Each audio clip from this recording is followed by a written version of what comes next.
జరుపుకుంటున్న ఈ జిల్లా స్థాయి ఏరువాక పౌర్ణమి కార్యక్రమానికి వచ్చేసినటువంటి రైతు సోదరుని వాళ్ళందరికీ కూడా, జిల్లా రైతాంగానికి కూడా ఏరువాక పౌర్ణమి శుభాకాంక్షలు తెలియజేస్తున్నాను. ఈరోజు ఇక్కడ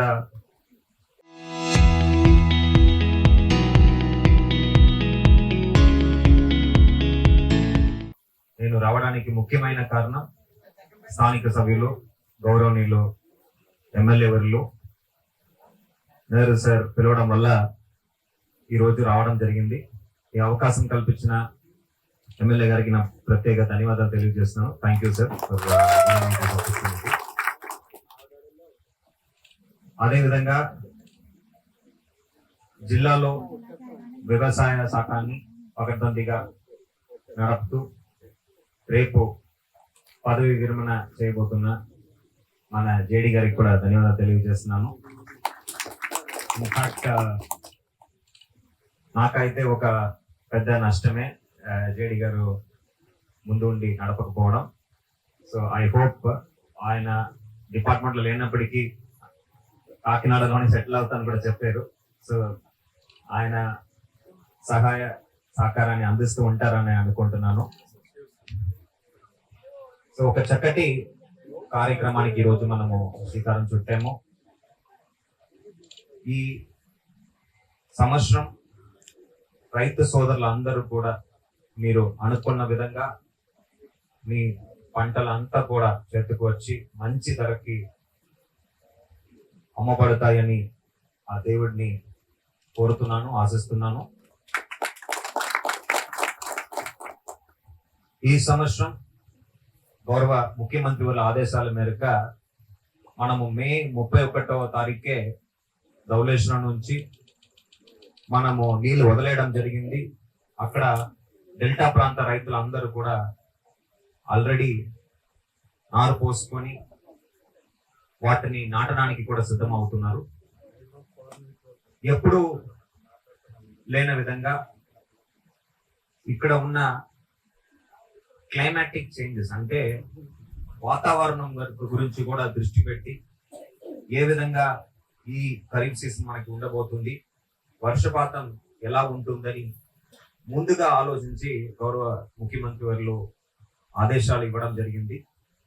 సో కొన్ని ప్రాంతాల్లో ఈసారి మామూలు కన్నా తక్కువ వర్షపాతం నమోదయ్యే అవకాశం ఉంది కాబట్టి దానికి కూడా మన వ్యవసాయ శాఖ మరియు ఎంటైర్ జిల్లా యంత్రాంగం కూడా సిద్ధమవుతున్నది.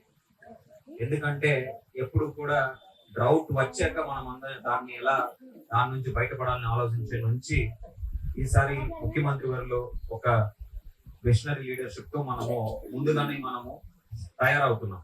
ఎక్కడ సమస్య లేకుండా నీళ్లు ఆయకట్లో ఉన్న చివరి రైతు దాకా అందే విధంగా ఎన్నో కార్యక్రమాలు గౌరవ ముఖ్యమంత్రి వారు తీసుకువచ్చారు. ఈ మధ్యలో మీరు చూసి ఉంటారు జలధార జలహారతి అని నీటిని ఏ విధంగా మనము నిల్వ చేసుకొని రాబోయే సీజన్ లో చుక్క నీళ్లు కూడా వేస్ట్ చేయకుండా దాంట్ని చెరువులన్నీ కూడా అనుసంధానం చేసుకొని మనము ఏ విధంగా సాగులో ముందుకు వెళ్ళాలనేది కూడా సహాయ సూచనలు గౌరవ ముఖ్యమంత్రి వారు ఇప్పుడు అందిస్తున్నారు. ఇప్పుడు ఎమ్మెల్యే గారు మాట్లాడుతూ వివరించారు. ఇప్పుడు 3.5 కోట్ల వ్యాయంతో మన దగ్గర ఈ ప్రాజెక్ట్ తీసుకురావడం జరిగిందని, దీని ద్వారా 3000 ఎకరాలు మనము అదనంగా పండించే ప్రాపర్ ఇరిగేటెడ్ గా పండించే అవకాశం ఉందని కూడా చెప్పడం జరిగింది. దాని మేరకు అదనంగా ఫీడర్ ఛానల్స్ మరియు స్టూల్స్ అన్ని కూడా ప్రిపేర్ చేసుకొని చక్రంగా చేసుకోవడానికి 25 లక్షలు ఎమ్మెల్యే వారు కోరారు. తప్పనిసరిగా 25 లక్షలు మనం వెంటనే కేటాయించి అందరి రైతుకి చేరే విధంగా నీళ్లు చివరి రైతుల దాకా చక్కగా చేరే విధంగా చర్యలు తీసుకోవడం జరుగుతుందని ఈ సభాముఖంగా మీ అందరికీ కూడా తెలియజేస్తున్నాను. అంతేకాకుండా రైతు సోదరులు ఒక పెట్టుబడి తగ్గించుకోవడానికి మన ప్రభుత్వం అన్నదాత సుఖీభవ కార్యక్రమం తీసుకురావడం జరిగింది. దీని ద్వారా ప్రతి రైతుకి ఏడాదికి 20,000 రూపాయలు వాళ్ళ ఖాతాకే మనం జమ చేయడం జరుగుతున్నది.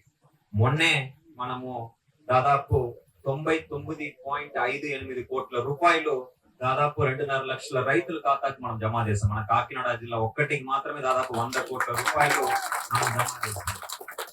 దీని ద్వారా వాళ్ళకి కావాల్సిన విత్తనాలు, కావాల్సిన ఎరువులు కొనుక్కోవడానికి వాళ్ళకి యూస్ఫుల్ గా ఉంటుంది. సో ఇది ప్రతి ఒక్క రైతు కూడా వినియోగించుకోవాలని సందర్భంగా తెలియజేస్తున్నాను. అంతేకాకుండా మనము విత్తనాలు కూడా అన్ని కూడా రైతు సోదరులందరూ కూడా వినియోగించుకోవాలి. ఇప్పుడు యూరియా గురించి గౌరవ ఎమ్మెల్యే వారు చెప్పడం జరిగింది. ఎమ్మెల్యే వారిలో ఇచ్చిన ఫీడ్బ్యాక్ మేరకు మనం చాలా మార్పులు తీసుకువచ్చాము. ఓటీపీ ప్రతిదానికి అడిగే ఆ యాప్ ని మొత్తం మార్పించేసి ఓటీపీ లేకుండా ఎవరైతే కౌలు రైతులు ఉన్నారో కౌలు రైతులు కూడా ఈ మన ఎరువు ఈ పిండి అందించే విధంగా ఎవరైతే యజమాని ఉన్నాడో వాడితో ఓటీపీ అడిగి ఇబ్బంది పడకుండా మనం వాళ్ళకి ఇచ్చే విధంగా ఓటీపీ కూడా తొలగించడం జరిగింది. సో మీకు ఎరువు విషయంలో ఏదైనా సమస్య ఉన్నా మీ అందుబాటులో ఉన్న రైతు సేవా కేంద్ర విలేజ్ అగ్రికల్చర్ అసిస్టెంట్స్ ఉన్నారు. వారు మీకు పూర్తి సహాయ సహకారం అందిస్తారు. ప్రతి ఒక్క రైతుకి వాళ్ళకున్న విస్తీర్ణాన్ని బట్టి ఎరువు పిండి ఇవ్వాల్సిందే, అది మా బాధ్యత. సో ఆ బాధ్యత మేము తప్పకుండా చేపడతాము. బాధ్యత బట్టి ప్రతి ఒక్కరికి వాళ్ళ అర్హత ఉన్న విధంగా వాళ్ళకి యూరియా గానీ డిఏపి గానీ ఇవ్వడం జరుగుతుంది. దాంట్లో మీకు ఏమాత్రం అనుమానం వద్దు. అదే విధంగా ఈ యాప్ తో పాటు మీకు కార్డు కూడా రాసిస్తున్నాం. సో మీ యూరియా గానీ డిఏపి గానీ వేరే వాళ్ళు ఎత్తుకోపోవడానికి లేదు, మిమ్మల్ని మోసం చేయడానికి లేదు. మీకు జిల్లా వ్యాప్తంగా ఒక కాల్ సెంటర్ నంబర్ కూడా ఇవ్వడం జరిగింది. ఏదైనా సమస్య ఉంటే మీరు ఆ కాల్ సెంటర్ కాల్ చేస్తే 24 గంటలు ఫోన్ ఎత్తి మీకు సమాధానం చెప్పడానికి మేము సిద్ధంగా ఉన్నాము. సో రైతు సోదరులు దాని గురించి ఎటువంటి అపయోగాలు వద్దని, ఎటువంటి భయాందోళనలు చెందవద్దని ఈ సందర్భంగా మీ అందరినీ కూడా కోరుతున్నాం. మీరందరూ కూడా వరి నుంచి వేరే ఉద్యాన పంటలకు కానీ దాంట్లో పామాయిల్ కానీ మీరు వెళ్ళొచ్చని కోరారు. తప్పకుండా మనము దానికి వెళ్లాల్సిన అవసరం ఉంది. ఎందుకంటే మీకు వచ్చే తలసరి ఆదాయం చూస్తే చాలా మంది చిన్న సన్నకారు రైతులకి అనుకున్న విధంగా ఆదాయం వరితో రావట్లేదు. సో మీకు కావాల్సిన ఒక 20 సెంటో 30 సెంటో దాంట్లో కావాలంటే మీ ఇంటి వరకు వరి వేసుకొని మిగతా ప్రాంతంలో మీరు పామాయిల్ కానీ మిగతా పంటలు కానీ మీరు వెళ్ళొచ్చు. ఇక్కడ గోతుల సమస్య గురించి చెప్పారు.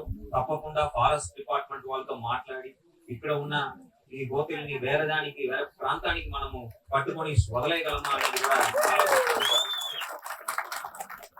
సోలార్ ఫెన్స్ గురించి కూడా ఎమ్మెల్యే వర్యులు చెప్పారు. దాని గురించి ప్రతిపాదనలు కూడా రాష్ట్ర ప్రభుత్వానికి పంపడం జరుగుతుంది అని సభాముఖంగా మీ అందరికి కూడా తెలియజేస్తున్నాను. ఎమ్మెల్యే వర్యులు మాట్లాడుతూ ఎంతమందికి ఇక్కడ పశు సంపద ఉంది, ఎంతమంది దగ్గర ఆవులు ఉన్నాయని అడిగారు. తక్కువ మంది చేయట్లేదు. ఇప్పుడు మిక్స్డ్ ఫార్మింగ్ అంటారు.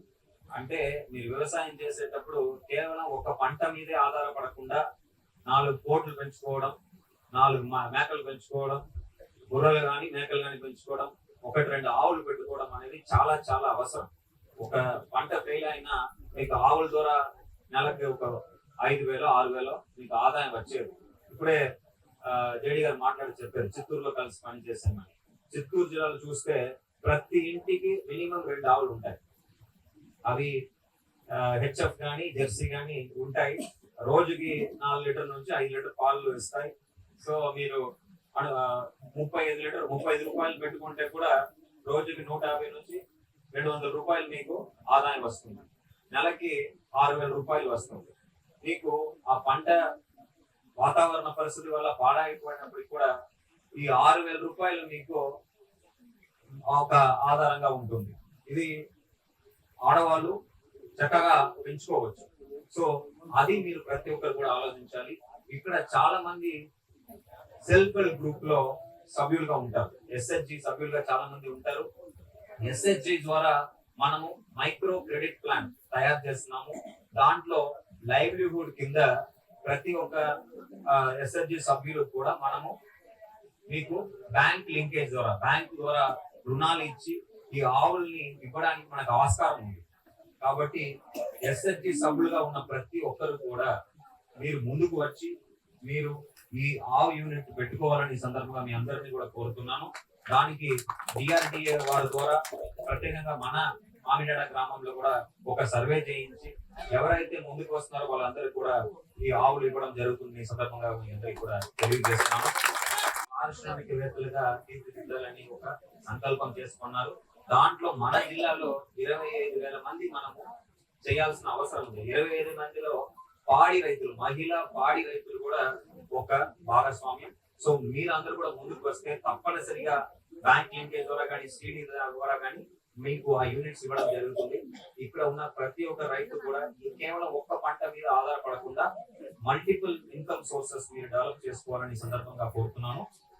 అదేవిధంగా జిల్లాలో ఎన్నో అభివృద్ధి సంక్షేమ కార్యక్రమాలు మనం చేపడుతున్నాము. రైతు సోదరులకు కావాల్సిన అన్ని డెవలప్ చేయడం జరిగింది ఇదే జగన్పేట నియోజకవర్గంలో. ఈ విధంగా ఎన్నో మంచి కార్యక్రమాలు మనము ఈ ప్రభుత్వం ద్వారా చేపడుతున్నాము. ఎప్పటికెప్పుడు ప్రజల ఒక సమస్యల్ని దృష్టిలో పెట్టుకొని వాళ్ళ ఒక ఇష్యూస్ ని మా దాకా తీసుకువచ్చి రాష్ట్ర స్థాయిలో సీఎం గారితో నిత్యం మాట్లాడుతూ సమస్యలు చెప్పి ప్రజల గురించి ఆలోచించే ఎమ్మెల్యే వర్యులకి ప్రత్యేకంగా ధన్యవాదాలు తెలియజేస్తున్నాను. సార్ మాట్లాడుతూ చెప్పారు, మేము ఈ కార్యక్రమానికి తీసుకువచ్చాం, మీ దగ్గర ఏదో ఒకటి చేసుకుంటామని అలా ఉండాలి.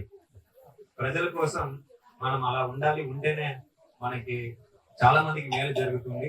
సో నాకు ఏమాత్రం అబ్జెక్షన్ లేదు సార్. థ్యాంక్స్. ఇన్ఫాక్ట్ ఇక్కడ రావడం, ఇక్కడ స్థానిక పరిస్థితి తెలుసుకోవడం నాకు కూడా ఒక అవకాశం. సో ఆ అవకాశం కల్పించిన తమరికి కూడా ధన్యవాదాలు తెలియజేస్తూ ఈ చక్కటి కార్యక్రమం ఏర్పాటు